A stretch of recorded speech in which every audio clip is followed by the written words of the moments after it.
नमस्कार दोस्तों, स्वागत है आपका सेंटर मैप पे। मैं हूं कपिल शर्मा और आज हम बात करने जा रहे हैं वैदिक काल के बारे में। जैसा कि अभी तक आप पढ़ चुके हैं इतिहास के बढ़ते हुए क्रम में, सबसे पहले आपने पूरा पाषाण काल समझा, ठीक है, या कह सकते हैं पाषाण काल समझा, और उसके बाद आपने सिंधु घाटी सभ्यता के बाद अब हम समझेंगे वैदिक काल। तो इतिहास के कालक्रम में अगला टॉपिक हमारा आ गया है वैदिक काल। जैसा कि आप सिंधु घाटी सभ्यता में समझ चुके थे, जान चुके थे कि किस तरह से नगरीकरण था वहां पे, किस तरह से विकसित अर्थव्यवस्था थी, विकसित मतलब वैज्ञानिक विधि के द्वारा वैज्ञानिक विधियों का प्रयोग करके वहां के निवासी निवास कर रहे थे क्षेत्र में। और साथ में आपने ये भी देखा था कि किस तरह से उस व्यवस्था का, उस सभ्यता का पतन हुआ था। बहुत सारे प्रकार थे, टाइप्स थे, जिस वजह से सिंधु घाटी सभ्यता समाप्त हुई, ऐसा वैज्ञानिकों का, ऐसा हमारे उत्खननकर्ताओं का दावा था। जैसे कि आपने देखा था कि कुछ व्यक्ति कह रहे थे, या कहें कि हम कुछ विद्वान कह रहे थे कि ये व्यवस्था जो सभ्यता थी ये बाढ़ के कारण खत्म हो गई। कुछ सब व्यक्ति कह रहे थे कि आर्थिक व्यवस्थाएं थी जो वो सारी की सारी पतन हो चुकी। ये सब आपने सिद्धांत समझे थे, कुछ मत थे जो कि आपने समझे, जैसे कि आर्यों का आक्रमण, उनकी पुरातात्विक मतलब जो पुष्टि नहीं हो रही थी, और आपने समझा था कुछ पारिस्थितिकी असंतुलन हुआ जिसमें वनों की कटाई, प्राकृतिक आपदाएं आई, वो अर्थव्यवस्था क्या हो गई, नष्ट हो गई। अब उसके बाद जो अर्थव्यवस्था, जो व्यवस्था आती है, जो सभ्यता का प्रारंभ होता है, उसको हम कहते हैं वैदिक काल। वैदिक कालीन सभ्यता को आपने सबसे पहले एक चीज और मैं आपको याद कराना चाहूंगा। आपने अभी तक समझा था, क्या समझा था, कि जो सिंधु घाटी सभ्यता थी वो, आप यहाँ पे पेन नहीं कर रहे हैं क्या? चलिए, नहीं, मैं नया पेज लेके आपको यहाँ पे समझाने स्लाइड को, कई बार हो जाती है। ओके ओके, के कुछ कर था। देखिए, जैसा कि मैं आपको बता था कि सिंधु सभ्यता जो थी, अपन ने 100 से 750 ईसा पूर्व काल माना जाता है। इसका जो वैज्ञानिक काल है, इसके बाद आता है वैदिक काल। वैदिक काल जो समय है वो 1000 ईसा पूर्व से 1500 ईसा पूर्व से 600 ईसा पूर्व माना जाता है। कि ये 250 साल है, ये समय कहाँ गया, ये समय कहाँ गया, इसी के बीच का जो काल, संक्रमण काल है। मतलब सिंधु सभ्यता का पतन हो रहा है कि नगरीय सभ्यता का पतन हो रहा है, ये वैदिक काल का प्रारंभ हो रहा है। एक आप बेसिक सी बात समझने के लिए याद रखिएगा, मैं एक स्लाइड में बताता हूँ कि काल, कार्यकाल, वैदिक का टाइम पीरियड मैं बताना चाहूँगा कि वैदिक काल, वैदिक काल इतिहास को पढ़ने के लिए एक विकसित बहुत जरूरी है।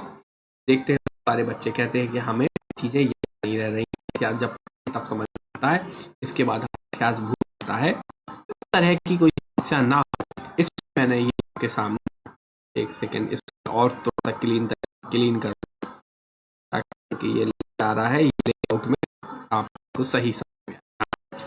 तो मैं आपको यहाँ समझाने का प्रयास कर रहा हूँ। टॉपिक का नाम है वैदिक। देखो, वैदिक को हम दो भाग में बांटते हैं। कौन से दो भागों में बांटते हैं? एक तो बांटते हैं ऋग्वैदिक, क्या बांटते हैं? ऋग्वैदिक काल, ऋग्वैदिक काल, और एक होता है उत्तर वैदिक काल। बस जस्ट आपको समझाने के लिए कर बता रहा हूँ, ताकि आपको एक डेट से आइडिया रहे, वैज्ञानिक तरीकों से आप समझ जाए। अभी आपने 1500 से 500 ईसा पूर्व तक की काल है, एक काल। याद रखना है आपको, 1500 से 1000 का एक काल जो है वो वैदिक है, और 1000 से 600 बीसी कारक है जो जो उत्तर वैदिक है। ठीक है, अब आपको यहाँ से आने चैप्टर को हम पढ़ें ताकि आप समझ में सके। मैंने क्लासीफाई करने का उद्देश्य ये था कि अब हो रहा होगा, जैसे वर्तमान में जो स्थिति है, वर्तमान की स्थिति अच्छी हो रही है। ठीक है, यहाँ स्थिति है, यहाँ अर्थव्यवस्था हो रही होगी, राजनीतिक व्यवस्था होगी, अच्छी होगी। यहाँ उल्टा होता है, समाज का पतन होता है।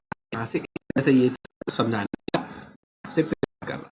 ठीक है, चलिए आज का चौथा टॉपिक है हमारा वैदिक काल, उसको हम करते हैं। वैदिक सभ्यता भारत प्राचीन सभ्यता की कुछ किताबें हैं, जल्दी से जो में आपको प्रयास किया उसको मैं लिख देता हूं आपको। ठीक है, सभ्यता जो भारत प्राचीन सभ्यता है जिसमें वेदों की रचना, वैदिक शब्द जो है वो वेद से बने हैं।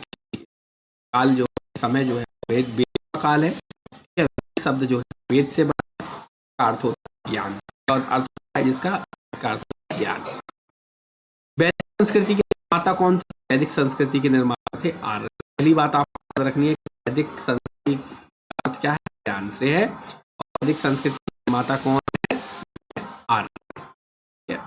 संस्कृति में आर्य शब्द उल्लेख अर्थ जो मतलब है श्रेष्ठ, उत्तम, अभिजात, और उत्कृष्ट। ठीक है, तो एक आएगा आपको अधिकतर होते होंगे पढ़ा होगा आर्य। आर्य का मतलब है श्रेष्ठ, उत्तम, अभिजात और उत्कृष्ट। अगर बात करें ये शब्द का क्वेश्चन बनता है, सर्वप्रथम कौन थे? ठीक है, कौन शासक, कौन विशेषज्ञ जिन्होंने आर्य का प्रयोग श्रेष्ठ किया? तो व्यक्ति क्वेश्चन एक्चुअली मैंने आपसे ये क्वेश्चन बना हुआ है इस फॉर्म में कि आर्य शब्द का प्रयोग एक जाति के लिए महाशय प्रयोग, तो ये और इन्होंने मुलर ने कहा कि वैदिक संस्कृति एक आर्य संस्कृति है, या आर्यों की भाषा है, आर्य संस्कृति।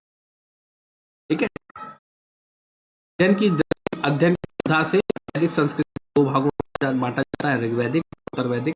ऋग्वैदिक 1500 से 1000 और एक उत्तर वैदिक 1000 ईसा पूर्व। अब बात करेंगे हम ऋग्वैदिक काल। ऋग्वैदिक काल पढ़ने के साथ थोड़ा सा मैं एक ब्रीफ में कहानी फिर चलता हूँ ताकि आपको एक याद रखने में। ऋग्वेद का काल से पहले बात रखना है 1500 से ईसा। हम बात करें ऋग्वेद की, तो ऋग्वेद काल जैसे कि आपने समझा कोई समाज, जैसे कि समझ बनाने, जैसे आज हम बात करें किसी चीज, किन चीजों की बात करेंगे, वर्तमान की बात करें, वर्तमान की चर्चा करने व्यक्ति एक, ठीक है, आपसे कहा है कि भाई वर्तमान समाज है उसके बारे में चर्चा करो, किस चीज की बात करें? आप बात करेंगे, बात करनी चाहिए, अगर आप सबसे पहले बात करनी चाहिए इतिहास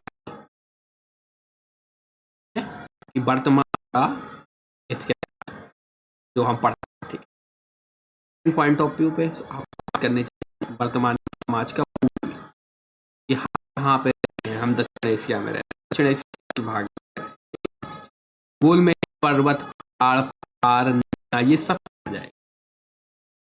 फिर वर्तमान में राजनीति कैसी है, राजनीति का स्थिरीकरण, आर्थिक स्थिति कैसी, ठीक है, कभी कोई भी चीज हो इस तरह से करेंगे तो आपकी आपको याद रहेगा वह समाज कैसा है। अभी भी इतिहास को पढ़ो, किसी भी टॉपिक को पढ़ो, आप ये पढ़ते हैं इतिहास का मतलब क्या सकता है, ठीक है, कि मौलिक, राजनीतिक, आर्थिक सारे आप पहले कवर करते हैं तो आप बहुत अच्छी तरीके से कोई भी सब्जेक्ट हो तैयार होता है। तो सबसे पहले हम बात कर लेंगे ऋग्वेदिक काल का कैसा था। भूगोल में मैंने पढ़ेंगे, तो सबसे पहले बात करें हम नदी। अभी आपको ये लिखित हुआ है में, उसको मैं जल्दी से आगे बढ़ेंगे। तो कुछ नदी हैं इसमें कि वितिस्ता, स्कनी, टुनी, विपाशा, सोंडी, ये कुछ 5 नदियां मिलती हैं हमारे काल में। ठीक है, 5 नदी प्लस नदी है 2 नदी है, ठीक है, और दूसरी सरस्वती। ये प्रमुख नदियां मिल रही थी आपकी सिंधु घाटी से।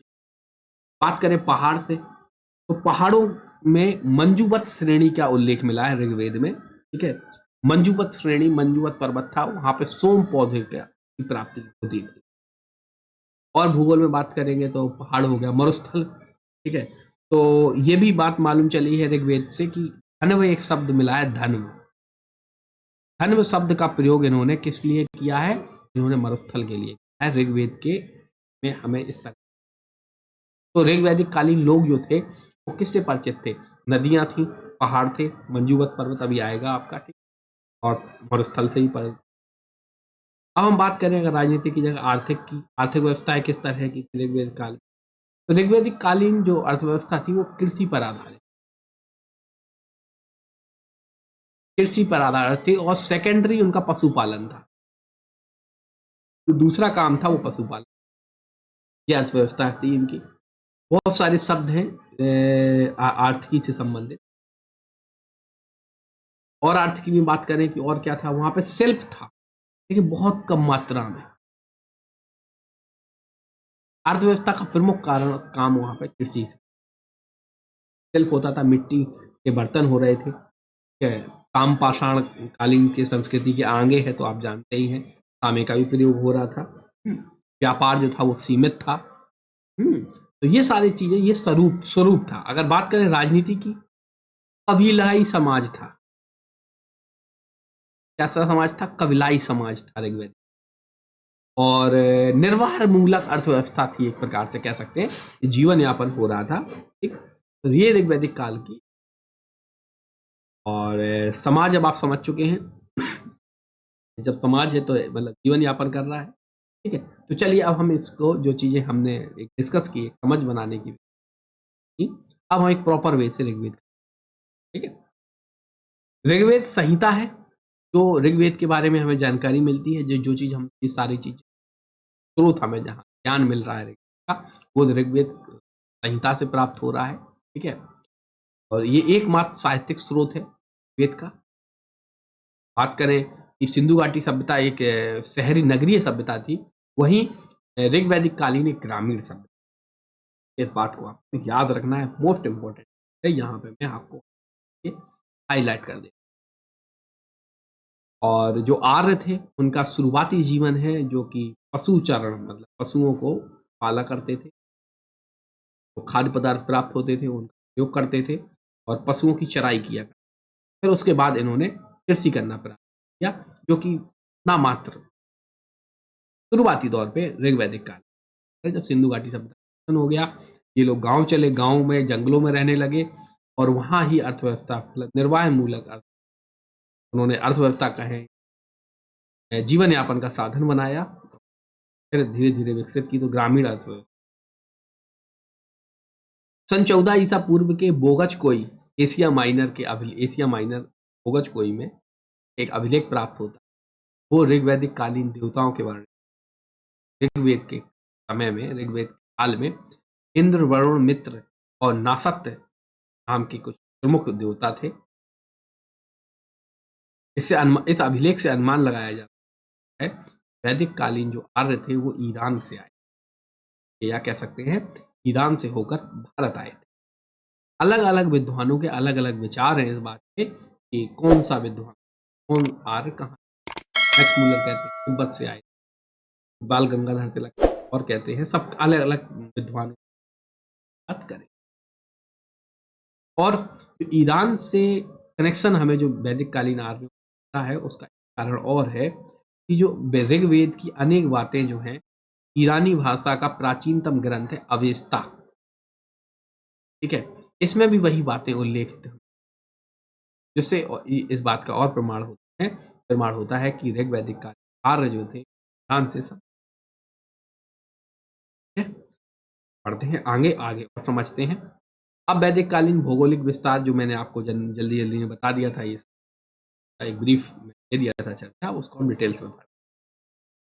आर्यों की आरंभिक इतिहास की जानकारी का स्रोत ऋग्वेद है। आर्य है, यह हमें जानकारी का प्रमुख स्रोत वेद से प्राप्त होता है। ऋग्वेद में आर्यों के निवास स्थल जो है वो सप्त सैंदव क्षेत्र माना, जो आर्य हैं जो कि 7 सिंधु नदी, सरस्वती नदी और 5 अन्य नदियों का जो क्षेत्र है, ठीक है, उस क्षेत्र में आर्य जो है वो निवास। सब संतों का मतलब क्या है? 7 नदियों, वही नदी है सिंधु, सरस्वती, शतुद्री जो कि आज की सतलज, विपाशा, व्यास, ये याद रखना है आपको। आर्यकालीन जो नदियों के नाम थे वो वर्तमान में उनके क्या नाम है? तो विपाशा व्यास को कहते हैं, परुष्णी रावी को कहते हैं, वितिष्ठा झेलम को कहते हैं, अस्कनी चिनाब को वर्तमान में। तो ये कुछ प्रमुख नदियों का क्षेत्र है जहां आर्यों ने। अगर आर्यों की भौगोलिक स्थिति की और बात करें कि आर्यों के मतलब ऋग्वेद से जो प्राप्त हमें स्रोत मिल रहे हैं उनसे हमें कहां कहां तक आर्यों का निवास मालूम चल रहा है।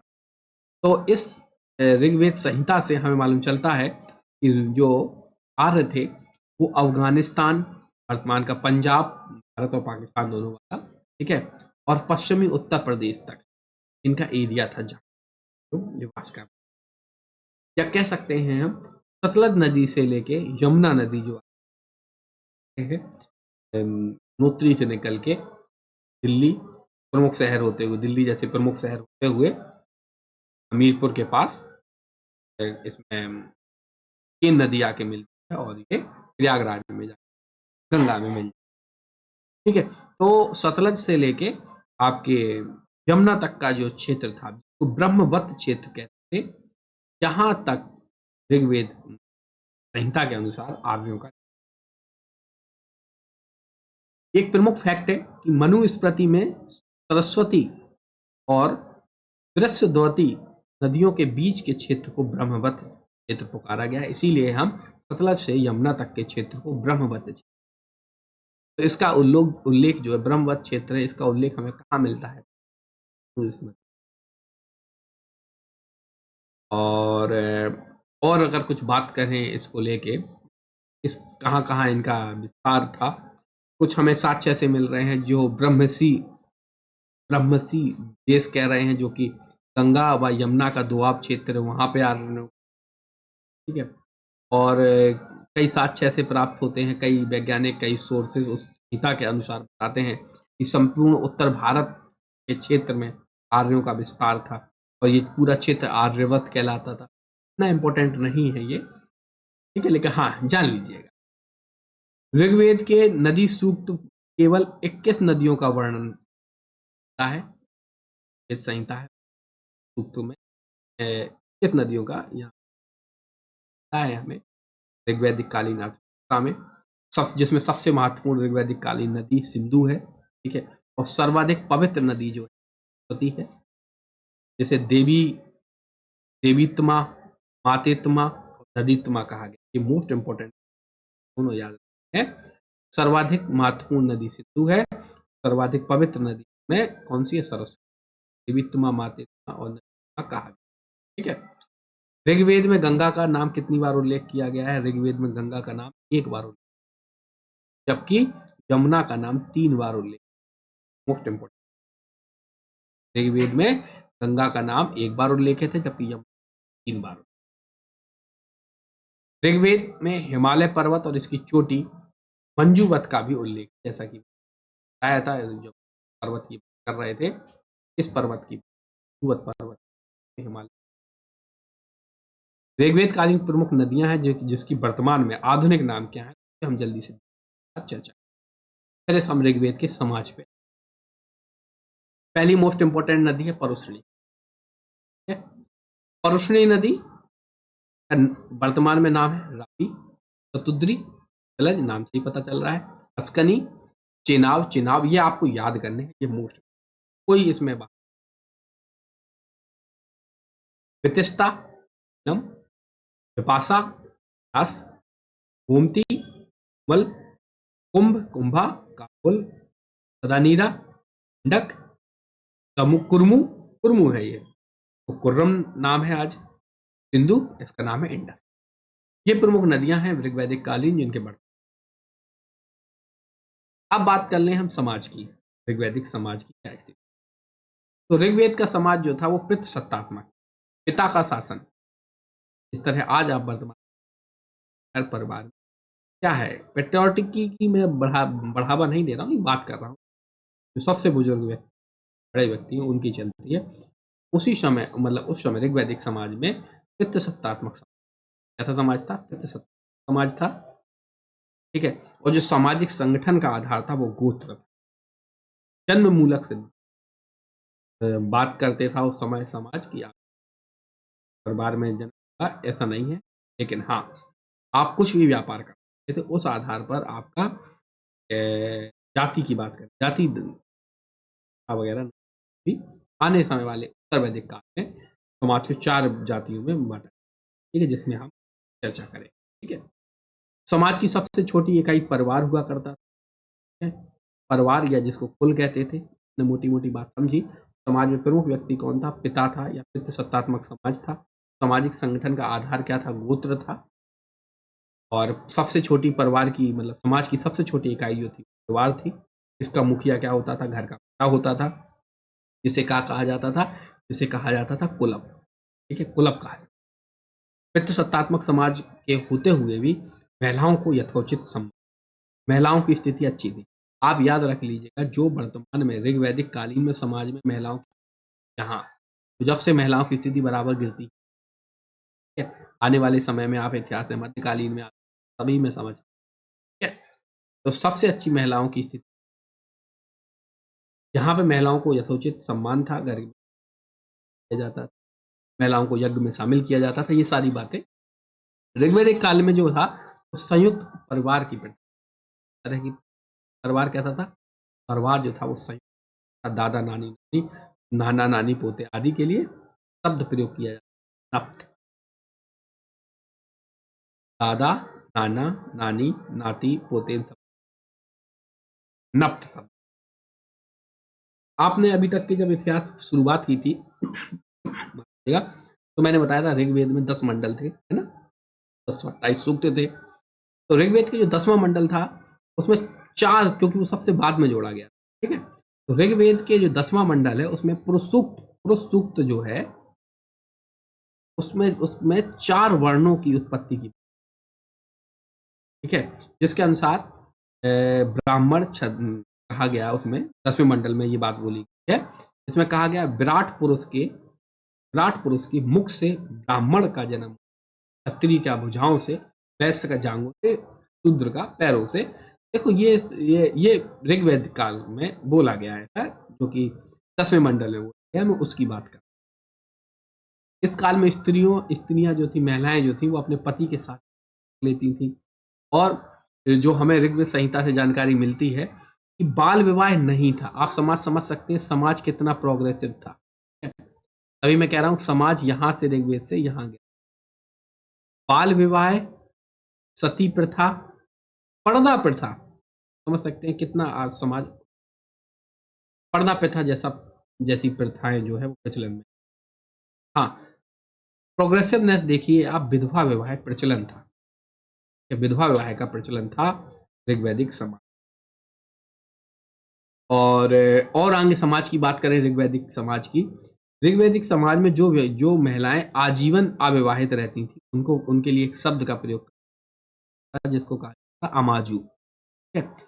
ऋग्वेद काल में जो महिलाएं आजीवन नहीं करती थी अमाजु। हाँ, शिक्षा के द्वार की बात करें, शिक्षा के लिए कहें, शिक्षाओं में महिलाओं का दान बराबर था। कुछ स्कॉलर लड़कियां हैं, स्कॉलर महिलाएं हैं ऋग्वैदिक समाज की, उषा, अपाला, ठीक है, गार्गी जिन्होंने गार्गी संहिता लिखी, लोपामुद्रा, ये प्रमुख विदुषी महिलाएं स्त्रियां हैं जो कि उस समय की स्कॉलर या कहें समय की महिला विद्वान। समाज में एक पत्नी का विवाह मतलब एक पत्नी से विवाह प्रचलन था। दहेज जैसी कुप्रथा प्रचलन में नहीं थी ऋग्वैदिक समाज में, ठीक है?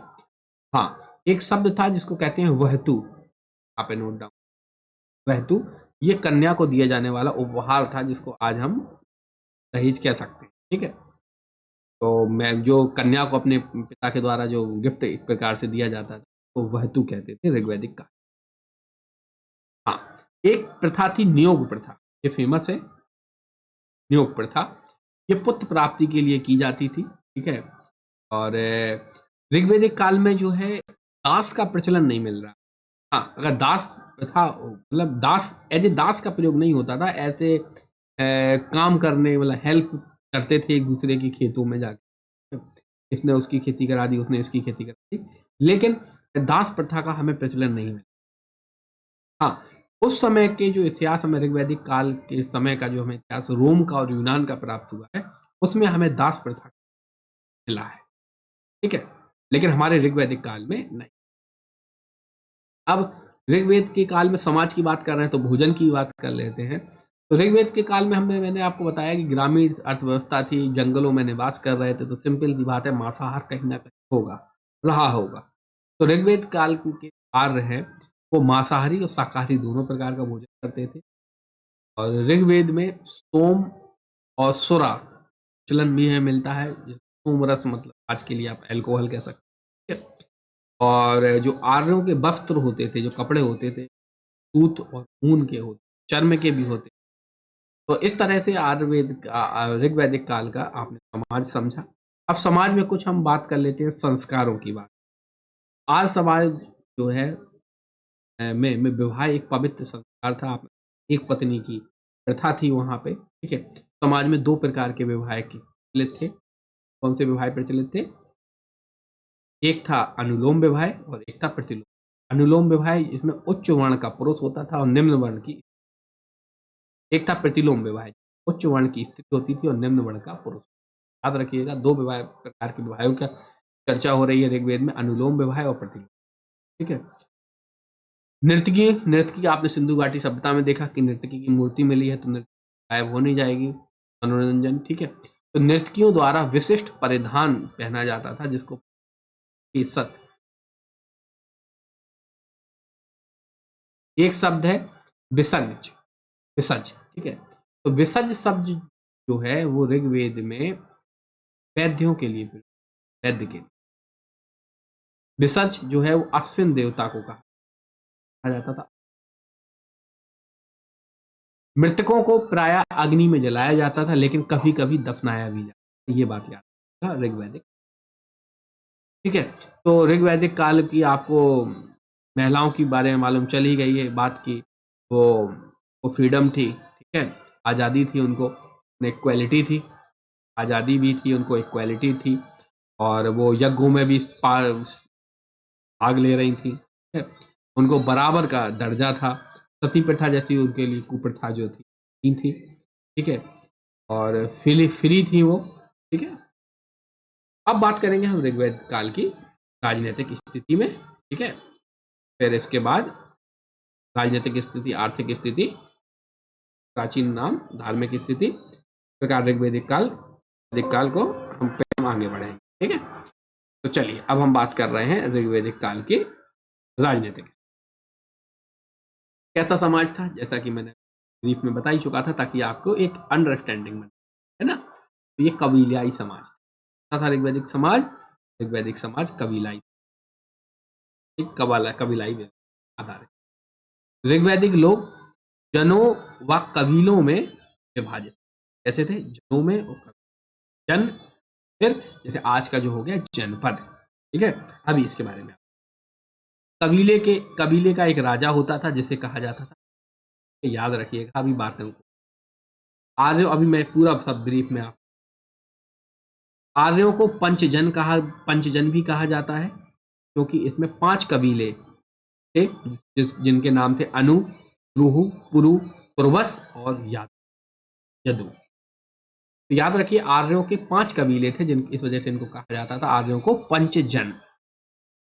और कबीले का राजा को क्या कहा जाता था, गोप कहा जाता। इन बातों को ऋग्वैदिक काल में राज्य का मूल आधार आप पढ़ चुके थे, क्या था, परिवार, ठीक है। और परिवार के मुखिया को क्या कहा जाता था, कुलप कहा जाता, कुलप या गृहपति। और बहुत सारे जो कुल होते थे, बहुत सारे जो घर होते थे, ठीक है, उन घरों को मिला के क्या कहा जाता था, उनके घरों को मिला के कहा जाता था ग्राम। जैसे आज नहीं देखते हैं आप गांव है, ठीक है।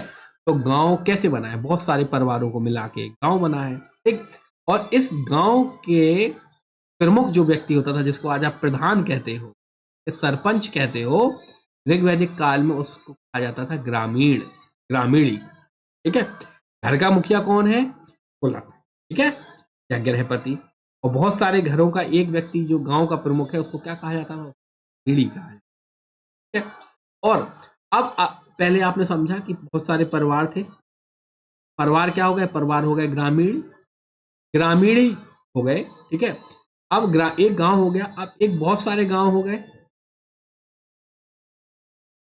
ये बहुत सारे गांव को मिला के क्या कह दिया? इस बहुत सारे गांव को मिला के कह दिया बिस। ठीक है, इसका प्रधान होता था कौन? इसका प्रधान होता था बिस्पति। और बहुत सारे बिस हो गए, ये आज ये क्या हो गया? जन हो गया। ठीक है, तो अब आप ऐसे समझ लीजिएगा, बहुत सारे आज गांव हो जाते हैं तो क्या हो जाता है? ब्लॉक हो जाता है या तहसील हो जाती है, और बहुत सारी तहसीलों को मिला के क्या हो जाता है? जिला हो जाता है। तो बस वही कॉन्सेप्ट चल रहा है जो आज वर्तमान में कौन है, वो सब का सब पुराना पीछे से। ठीक है, तो आप इस तरह से समझिएगा कि प्रमुख व्यक्ति कौन होते थे। सबसे पहली बात करें, आपने समझा कुलप होता था। कुलप के बाद गांव का प्रमुख होता था ग्रामीणी। कई ग्रामीणियों का एक व्यक्ति होता था विस्पति। कई विस्पतियों का व्यक्ति वो पुरोहित या ब्राह्मण जो होता था वहां, और ब्राह्मण जो कि पुरोहित जो कि राजा की मदद करता था, और राजा जो कि जनपद का प्रमुख होता। ठीक, तो इस तरह से राजनीतिक संरचनाएं चल रही थी ऋग्वैदिक। अभी यही जन जो है वो बहुत बड़े बड़े होते जाएंगे, क्योंकि उत्तर वैदिक काल में आप आने वाले समय में देखेंगे किस तरह से उत्तर वैदिक काल में लोहे का विकास होता है, और कृषि में एक प्रकार से उत्थान होता है। बहुत अत्यधिक मात्रा में जब उपज होगी, फिर यही जन जो है वो महाजनपद। तो अभी हम ऋग्वेद के बाद महाजनपद पढ़ेंगे, तो वो यही जन से जनपद आएंगे। ठीक है, अब आपने देखा ये सब कुछ राजनीतिक संरचना बन रही है, राजा, पुरोहित, विस्पति, ग्रामीण, कुलप, तो एक कहीं ना कहीं पावर इकट्ठी। ठीक है, अब पावर हो रही है तो युद्ध। तो एक फेमस है 10 राग युद्ध। ठीक है, 10 याग युद्ध का मतलब होता है 10 राजाओं का युद्ध। ठीक है, ये 10 राजा, 10 प्रमुख जनपद के 10 राजा जो हैं, 10 राजा जो हैं वो युद्ध कहाँ लड़ेंगे? परुश्रणी, जिसको आज रावी नदी कहते हैं। ठीक है, परुश्रणी नदी पर लड़ेंगे, जिसमें भारत वंश के राजा होंगे सुदास। यहाँ पे नोट होगा, यहाँ पे नोट है, मैं क्यों? ठीक है, भारत वंश के राजा है सुदास, और 10 जनों। ठीक है, इसमें 5 आर्य हैं और 5 जन अनार आर्य हैं, इनके बीच युद्ध। 10 हो गए, 5 अनार और 5 आर्य। और इस युद्ध में भरत राजा सुदास विजय होते हैं, और इस युद्ध का वर्णन ऋग्वेद में 10 राज याद रखें। अब बात करें आर्यों की प्रशासनिक इकाइयों के बारे में। इनकी प्रशासनिक इकाई जो है वो 5 भागों में बटी थी। आप जानते, ग्राम, विष, जन, और राष्ट्र मतलब आज का प्रदेश जो है उत्तर प्रदेश। ठीक है, जैसे आज से मैं इसको लिंक करके आपको बताऊं, ग्राम जैसे आज का गांव हो गया, विष मतलब आज का ब्लॉक हो गया या तहसील हो गई, जनपद हो गया, और फिर राज्य हो गया। ठीक है, ऋग्वैदिक काल में जो है वो राजतंत्रात्मक शासन प्रणाली मौजूद थी, और साथ ही गणतंत्रात्मक, दोनों प्रणालियां मौजूद, जहाँ प्रशासन को राजतंत्र की तरह उपयोग करना है, वो राजा का प्रयोग करता था उस कबीले की रक्षा करने के लिए, और शासन चलाने के लिए गणतंत्र का। ठीक है, राजा का प्रमुख कार्य कर्तव्य जो था वो कबीले की रक्षा करना, समझा था। राजतंत्र का प्रयोग कर रहा है। इस काल में अनेक जनतांत्रिक संस्थाओं का विकास हुआ, जिसमें सभा, समिति, विदथ जो है वो प्रमुख संस्था। सभा, समिति और विदथ जो है प्रमुख संस्था, ये मोस्ट इंपोर्टेंट। इन संस्थाओं का जो सभा, समिति और विदत है, ये संस्थाएं जो हैं ऋग्वैदिक काल के समाज की राजनीतिक, आर्थिक, सामाजिक, धार्मिक प्रश्नों पर चर्चा करती थी, और इन चर्चाओं में याद रखना, महिलाओं की स्थिति अच्छी है तो महिलाओं भी भाग है। खासतौर से सभा और विदत में महिलाएं जो हैं वो प्रमुख रूप में, सभा में और विदत में महिलाएं जो हैं वो प्रमुख रूप से। और आगे बात करें अब हम सभा समिति की, तो जो सभा समिति जो थी, 2 संस्थाएं हैं, सभा और समिति ये क्या कर रही हैं, ये राजा को सलाह देती। इसमें सभा जो होती थी वो श्रेष्ठ लोगों की सभा, श्रेष्ठ मतलब संभ्रांत लोग थे, बुजुर्ग थे, ठीक है, सभ्य लोग थे, जीवन का जिनको तजुर्बा था, वो लोग हुआ करते थे सभा। और समिति की बात करें, समिति में पूरी जनता होती जो राज्य के जो शासन चलाने के लिए गाइड करती। अगर हम बात करें जो समिति है, ठीक है, इसमें आम जनता है, इसमें केंद्रीय राजनीतिक व्यक्ति वो सुनता। हाँ, और याद रखिएगा उस राजा को आज की तरह लोकतांत्रिक व्यवस्था थी, ये लोग व्यक्ति ऋग्वैदिक कालीन यही लोग व्यक्ति नियुक्त करते, ये उस व्यक्ति को राजा को पद से हटा भी सकते। और समिति जो है आम जनता का है, जो कि राजा पर पूर्ण रूप से नियंत्रण रखते। अब आप सभा समझ चुके हैं, सभा प्रमुख व्यक्तियों की संस्था है, समिति आम जनता की संस्था की, ये प्राचीन संस्था, इसमें महिलाएं भी भाग, सभी भागी। हाँ, मोस्ट इंपोर्टेंट बात, जो युद्ध हुए, जो चीजें हायर मतलब प्राप्त की गई, तो इसमें के लिए राजा का स्वामी, ये पूरा का पूरा कबीले का स्वामी, बस खासतौर से जमीन की बात करें तो पूरे कबीले की जमीन, ना कि ठीक है, ये भी एक। हाँ, राजा को एक कर जरूर मिलता था जो कि बाध्यकारी नहीं था, जिसका नाम था बलि, ठीक है, इसको प्रजा स्वेच्छा से राजा को देती थी और जिसके बदली राजा उसकी सुरक्षा की जिम्मेदारी। अर्थव्यवस्था ऋग्वैदिक काल में कबीलाई अर्थव्यवस्था है, ठीक है, इसमें राजा को दो नाम दी, एक गोप्ता जनस और या पुराभेता, ठीक है।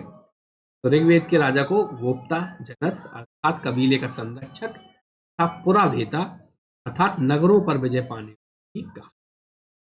तो ये प्रमुख चर्चा अभी हमने की आपसे, ठीक है, राजनीतिक व्यवस्था और कर चुके हैं। अब हम आर्थिक स्थिति ऋग्वेदिक, अगला जो वीडियो बड़ा हो रहा है, ठीक है, तो अगले वीडियो में।